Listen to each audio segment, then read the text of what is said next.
أنا مش شايفة إني غلطانة. إيه المشكلة؟ إيه المشكلة أما أحب وأكون عايزة أتجوز اللي بحبه ويكون ليا لوحدي؟ ده حقي. ليه الناس والمجتمع مش موافقين ومش عايزين يسيبوني أحب وأتجوز اللي اختاره قلبي؟ فين المشكلة؟ هتقولولي إن الراجل اللي بحبه متجوز؟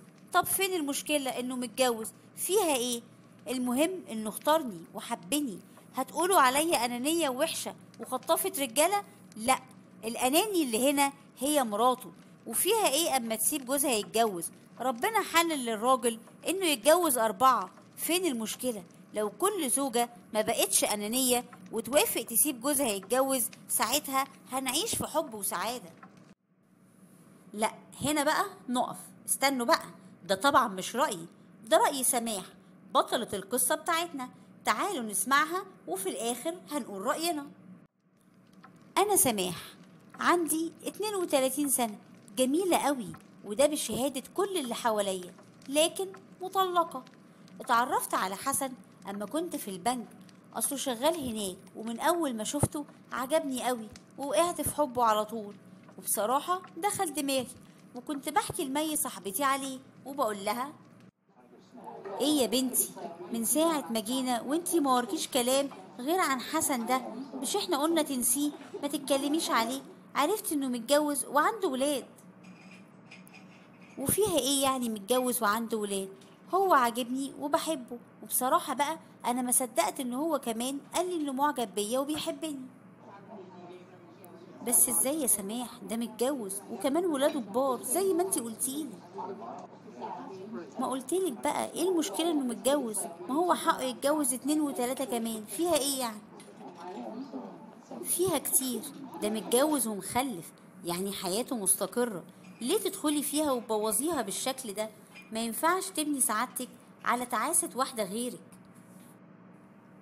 بس يا مي، انا اتعلقت بيه قوي ولقيت فيه كل حاجة بتمناها، ولو مراته مش عايزة تتطلق خلاص تفضل على ذمته، هي حرة، انا مش معترضة. وكمان هو قال لي انه عايز يجي يكلم ماما عشان يتقدم لي، وهي طنط هتوافق على الوضع ده؟ ما افتكرش. انا مش صغيرة، اهم حاجة اني بحبه وهو بيحبني وشاريني. وقعدت واتكلمت مع ماما وكانت رافضة وقالت لي: ليه ترضي بكده؟ انتي لسه صغيرة وجميلة، ليه ترضي بنص حياة اما ممكن تلاقي اللي يحبك ويديكي حياته كلها؟ يا ماما فهميني، هو ده اللي انا عايزاه وحبيته، ومش عايزة حد غيره، وعايزة اكمل حياتي معاه، وهو بيحبني، يبقى ليه لأ؟ بتسألي ليه لأ؟ لأ عشان مراته وولاده، حرام عليكي، ليه تخربي بيته؟ عمرك ما هتكوني مبسوطة وهم بيدعوا عليكي. ويدعوا عليا ليه؟ انا ما قلتلوش يطلقها ولا يبعد عن ولاده، بس انا من حقي اعيش واتجوز وانا وهو بنحب بعض. ورغم رفض ماما بس انا صممت اني اتجوزه واتمم الجوازة، وحسن قال لي انه هيبلغ مراته اننا هنتجوز. رحاب، انا انا كنت عايزه اتكلم معاكي في موضوع. بصراحه كده، انا قررت اني اتجوز. تتجوز؟ ليه؟ ليه تتجوز؟ انا قصرت معاك في ايه؟ بصراحه يا رحاب، انا محتاج احس ان في ست بتهتم بيا، اكون انا الاساسي في حياتها ومحور حياتها. لكن انتي، الولاد هم اللي شاغلين كل حياتي واهتمامي. انا محتاج اهتمام اكتر من كده. لو فعلا حاسس اني مقصرة في اي حاجة، المفروض تيجي تقولي، تتكلم معايا. مش ابسط حاجة تقوم مقرر انك تتجوز. ازاي هانت عليك العشرة؟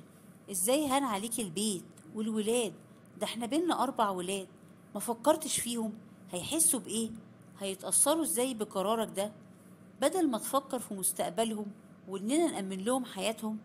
طب بلاش، ما فكرتش فيا انا؟ ما افتكرتش اي حاجة عملتها لك؟ عمري اللي ضاع معاك في خدمتك انت وعيالك؟ ما افتكرتش العمر اللي بينا، اللي عشناه على الحلوة والمرة؟ ده شبابي وعمري كله راح معاك.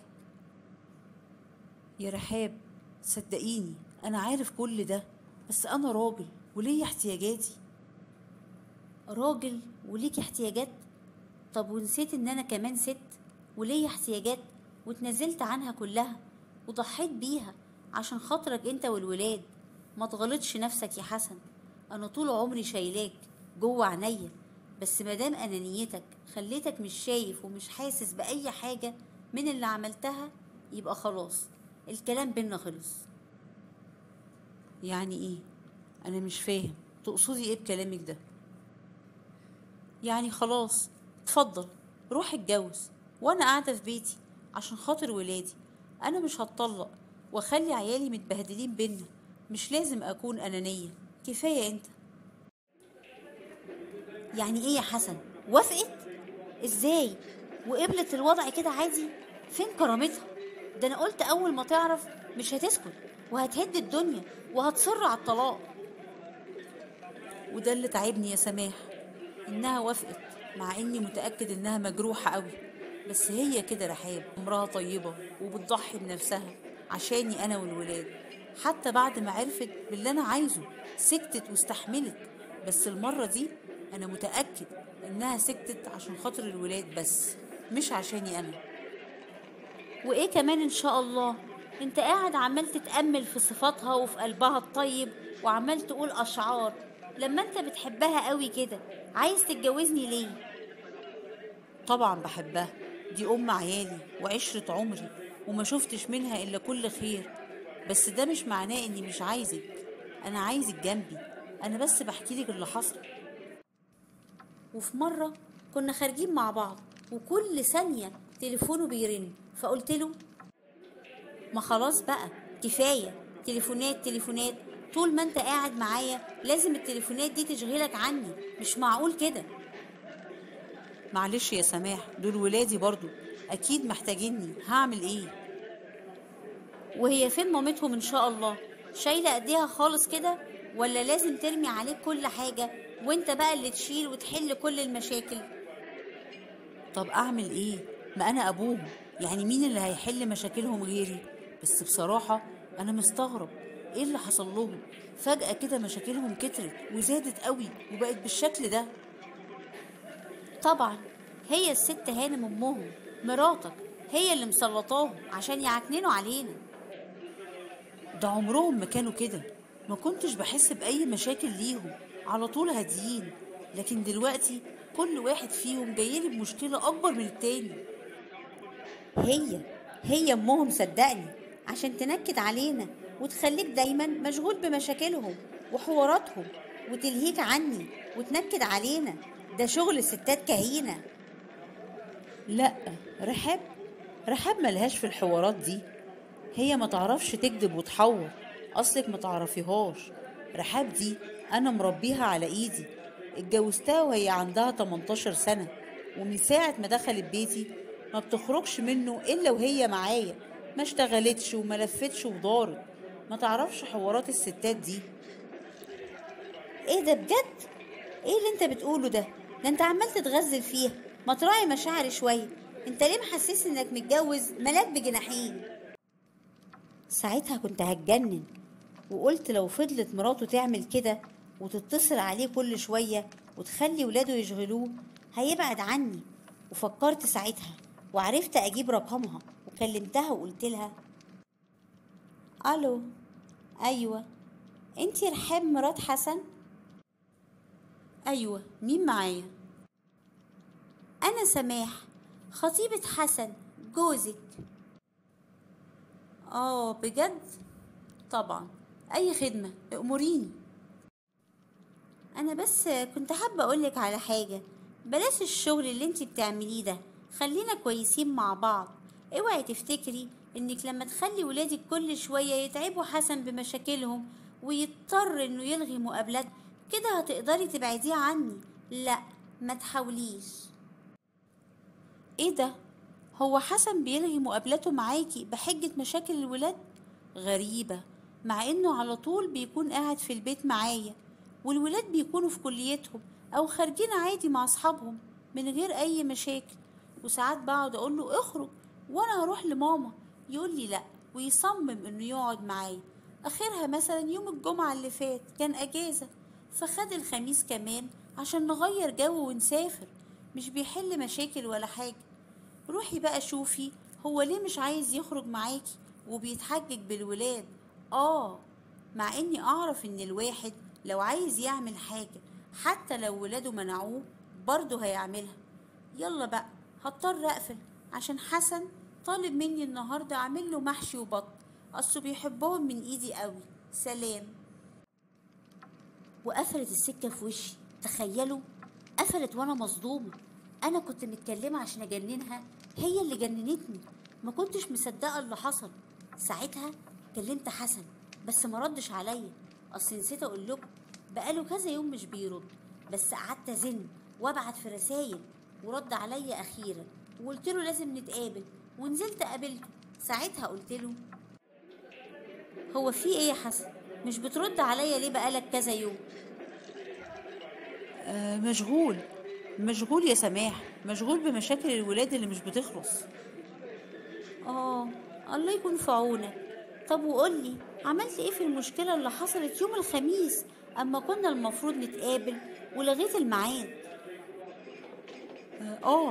ده كان يوم صعب قوي، ولحد دلوقتي لسه ما اتحلتش. ده انا جاي دلوقتي بس بالعافية عشانك. وسايب الدنيا بايظة، يا دوبك هقوم عشان الحق. طيب يا حسن، انا حددت ميعاد مع ماما عشان تيجي بكرة وتقابلها. ها طبعا، بس بكرة صعب قوي. اديكي شايفة المشاكل. امال هتيجي امتى؟ يعني هفضى بس كده واقولك على طول. الفترة الجاية دي بس كده افضى واقولك. تفضل. طيب تمام، استنى طيب نتغدى سوا، اصل شكلك خاسس ومش بتاكل خالص. نتغدى؟ لا، اصل مش هينفع عشان الناس اللي مستنيني، عشان مشكلة ابني دي. الناس اللي مستنيينك، هم مش دول برضو اللي عاملين لك محشي وبط؟ ايه؟ انت بتقولي ايه؟ محشي ايه وبط ايه؟ بقولك انك كداب. مادام انت حنيت لمراتك وعايز ترجع لها، علقتني بيك ليه وخلتني احبك؟ انت احقر انسان انا شفته. بس انا مش هسكت، انا هفضحك في مكان شغلك وفي كل حته. لمي نفسك يا رحاب ووطي صوتي. رجعت لمراتي وعيالي، فيها ايه يعني؟ فيها ايه؟ بسهوله كده؟ طب وانا؟ انتي ايه؟ انتي ما خسرتيش اي حاجه. ازاي؟ انت ضحكت عليا. لا، ما ضحكتش عليكي. انتي من الاول عارفه اني متجوز ومخلف. انا ما ضحكتش عليكي. منكرش اني حبيتك وكنت هتجوزك، بس فقت في الوقت المناسب ورجعت لبيتي ومراتي وولادي. ما تعيشيش دور الضحيه يا سماح. انتي كنتي هتخربي بيت واحده ست زيك، وكنتي مصره اني اقول لها عشان تطلب الطلاق، واما ما حصلش اتجننتي. انا ما ظلمتكيش. الوحيده اللي اتظلمت في الحكايه دي هي رحاب مراتي، بنت الاصول المتربيه، ويا ريت اقدر اخليها تسامحني. ساعتها روحت وانا منهارة، وماما اما شافتني قالت لي في ايه يا سماح يا بنتي؟ مالك؟ ايه اللي حصل؟ عامله في نفسك كده ليه؟ متضايقة يا ماما، متضايقة قوي وتعبانة. انا افتكرت ان ربنا هيعوضني عن اللي شفته في جوازتي الاولانية، لكن ما حصلش. انا هحكي لك اللي حصل يا ماما. انا نصحتك كتير يا سماح يا بنتي، وانتي اللي صممتي. والله يا ماما الموضوع كان ماشي كويس جدا لحد ما مراته عرفت، بقت تسلط عياله بمشاكلهم. ما هم ولاده، ودي مشاكلهم، وكانت موجودة من زمان، بس مراته كانت شايلاها لوحدها. ولما لقت بقى ان جوزها مش مقدر اللي هي بتعمله واللي مستحملاه ورايح يتجوز، قالت لا خلاص يشيل ويحس بمسؤولية ولاده. مستنية ايه من واحدة بعد عشرة السنين دي ما تتقدرش، وكمان جوزها عايز يتجوز عليها؟ ده رد فعل طبيعي. اكتر حاجة تكسر الست ان جوزها يتجوز عليها ويغدر بيها. وهي كانت سابته؟ دي مثبتة فيه. ده انا قلت لما عرفت انه هيتجوز هتبعد وتطلب الطلاق، لكن ابدا مسكت فيه اكتر واكتر.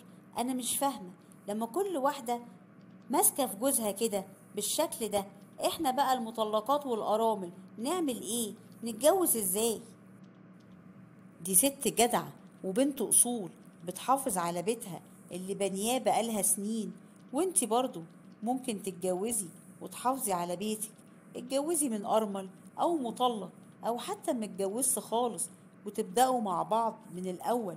وقتها محدش هيلومك. لكن ازاي مستنية تكوني سعيدة مع واحد خدتيه من بيته ومراته؟ السعادة اللي بتتبني على حساب حد تاني عمرها ما بتدوم يا بنتي. السعادة ما ينفعش يكون فيها ظلم ولا أنانية. ما ينفعش تبني سعادتك على حساب حد غيرك.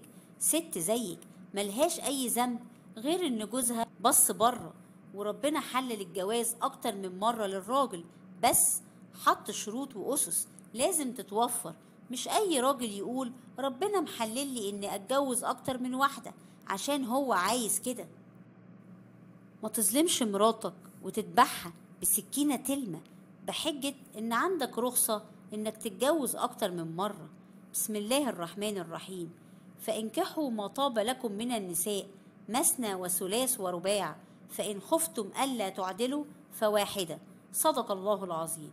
وبكده خلصت قصتنا، بس ما خلصتش حكاياتنا. استنوني في قصة جديدة. بحبكوا أوي.